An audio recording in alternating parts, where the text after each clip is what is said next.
Hello, everybody. My friend Daniel Aguiar has asked me to say a few words about the cultural differences between Brazil and the United Kingdom, where I live now. I lived in Brazil for about 23 years, 24 years in total, and have been back in the UK for 3 years since 2017. So, in terms of cultural differences, of course, there are many. It is such a vast country in Brazil that it's hard to generalize about what constitutes Brazilian culture. There are differing cultures in the northeast, the south of Brazil. There's a lot of interesting external influences in the south of Brazil, for example, from Poland, Germany, and so on. In Sao Paulo, there's a massive Japanese community, and so it is very hard to say what is Brazilian culture. However, there are some, in my opinion, characteristics which are more commonly found in Brazil than in, for instance, England. And one of those is to be very communicative and outgoing.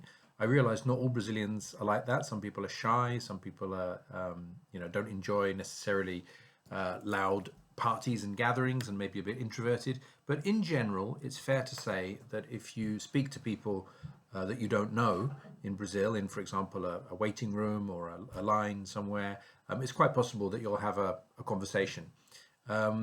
Here in the UK, actually, it's a bit of a stereotype to think that that is not the case, that everyone is very cold and distant and don't engage in conversation, because actually they do, but it depends where you live and on the context. So where I live in Cambridge, in England, I'm very lucky because my local community is a very close community. People enjoy chatting to their neighbours and chatting to people on the streets. People know, you often walk down the street and you see a lot of people which is a positive thing. And the more you're engaged in your local community, the more you take part in political rallies or meetings or parent-teacher association meetings or do local volunteer work. I'm a scout leader myself, so I know a lot of the parents of scouts and other parents from my children's school and so on. So the more you engage with the community, the more you get to know people. And then, of course, you don't feel lonely and you're able to have spontaneous conversations in the street with people that you've seen before, even if you don't necessarily know their name. So I would like to break down a little bit that myth that there are massive, vast cultural differences between England and the UK. Of course, the climate is very different, and the fact that it's a hot country, particularly in the northeast, means that people are potentially more relaxed. It's more of a beach culture. Unfortunately, there's no beach here in Cambridge, where I live.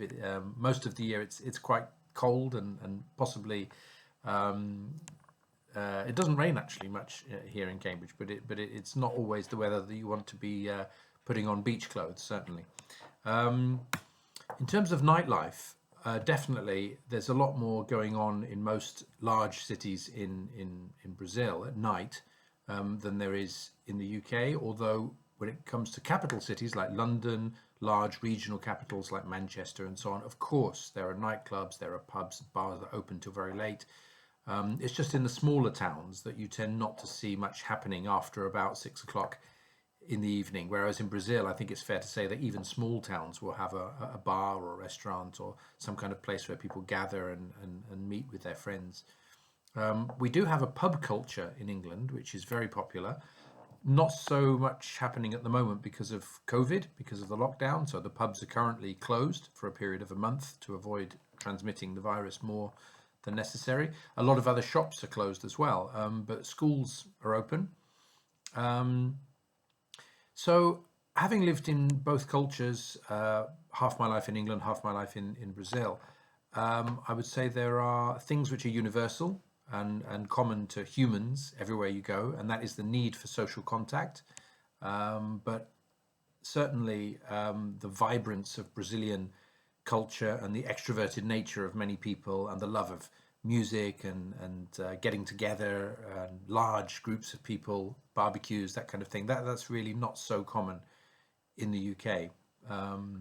So I hope this has helped clarify some of the questions people may have and perhaps dispel some of the stereotypes that people have about the cultural differences between one place and another. At the end of the day, we're all human and we all need to interact with each other. And sometimes the differences are a little bit overstated if people haven't had the experience of living in two different places. One thing I will say about the UK is that people frequently talk about the weather. It's a conversation starter. So if you don't know somebody, it's very common to say something like, "Oh, it's a nice day today," or "It's another nice day," or "It's rain again," or "I think it's going to rain later," that kind of thing. And that will be a conversation starter, and people will respond to that usually, and it breaks the ice. Whereas in Brazil, I think that would be a very strange thing to say to somebody, to talk about the weather. Another hot day, say, yeah, like every day of the year in certain parts of Brazil. So I hope that's been helpful, and I look forward to hearing more about the discussions that follow from you watching this video in your classroom with your teacher, Daniel Aguiar.